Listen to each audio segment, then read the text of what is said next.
Kama alikuwa anajulikana kuwa hai maana kifo na tabu ningeweza amezaliwa. Alikuwa na mimi inakulikawa familia yangu kufa ningeondoka mahali hapa mapema. If I had known that living meant death and misery, I would have never been born. Had I known my parents would have been killed, I would have left this place sooner. Nina furaha licha ya zamani yangu, hii ni maisha I kufurikiri, ningependa kuwa uzuri ambayo inawaza kutokae niye maumivu ni baraka. I am happy despite my past. This is a life I never imagined I have. That beauty could arise out of pain is a blessing. These were the stories he told me every day. Jonathan Kumbalini Nakla, my best friend, and boy was he a character. He was a Rwandan genocide survivor. He had experienced events you or I could only imagine in our darkest of nightmares. Yet Jonathan had become one of the most inspirational men I have ever met.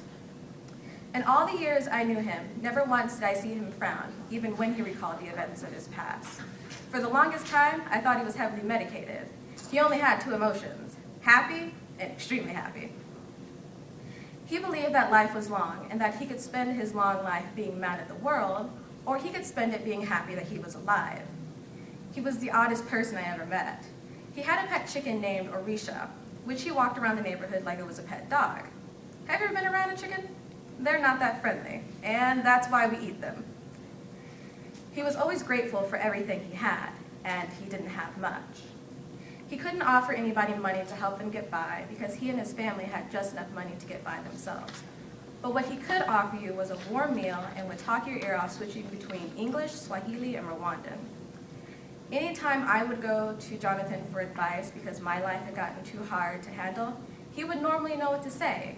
And if he didn't, he would talk and talk and talk until I forgot what I was worried about. From Jonathan, I learned what it truly meant to be happy and carefree. And because of him, I became inspired to help others, a passion in which he added fuel to the fire. He reminded me that I had become part of something greater than myself. He reminded me that I had the chance to experience the greatest gift, the smiles of people who are truly grateful. And he reminded me that there is no fame, no glory, or recognition, only the ability to wake up every day with a smile on my face from what I've done. Before I moved to New Mexico 3 years ago, Jonathan came by and gave me a whole bunch of trinkets. He said, "Kirsten, I will probably never see you again."